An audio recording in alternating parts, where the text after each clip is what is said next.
তিতাস গ্যাসের prepaid meter recharge করা এখন খুবই সহজ। আপনার প্রিপেইড কার্ডটি নিয়ে নিকটস্থ যে কোনো পজ সেন্টারে যান এবং যে পরিমাণ টাকা রিচার্জ করবেন তা জমা দিন। রিচার্জ হয়ে গেলে মানি রিসিট সহ কার্ডটি বুঝে নিন।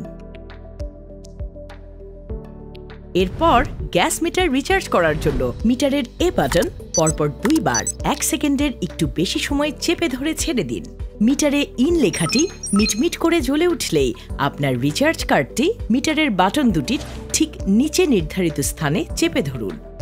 এরপর ডিসপ্লেতে কার্ড লেখাটি কয়েকবার ভেসে উঠে পরবর্তীতে এন্ড লেখা আসবে। এরপরও 3 সেকেন্ড কার্ডটি ধরে রাখুন। ব্যাস, রিচার্জ কমপ্লিট।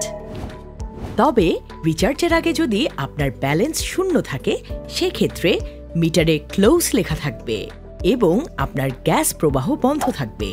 তাই মিটারের বি বাটনটি 5 সেকেন্ড চেপে রাখুন।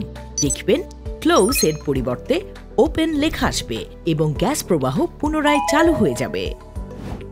এছাড়াও যে কোনো সময় গ্যাস ফুরিয়ে গেলে তাৎক্ষণিকভাবে 200 টাকা মূল্যের ইমার্জেন্সি গ্যাস ব্যালেন্স গ্রহণ করতে পারবেন। এজন্য ব্যালেন্স শূন্য হয়ে গেলে বি বাটনটি 5 থেকে 6 সেকেন্ড চেপে ধরুন। ডিসপ্লেতে ইসি লেখাটি ভেসে উঠলে এ বাটনটি একবার চাপুন। সঙ্গে সঙ্গে চালু হয়ে যাবে আপনার emergency balance. Prepaid gas metre ব্যবহার করুন, জীবনকে সহজ করুন। বিস্তারিত জানতে তিতাস গ্যাসের কল সেন্টার 16496 নম্বরে কল করুন।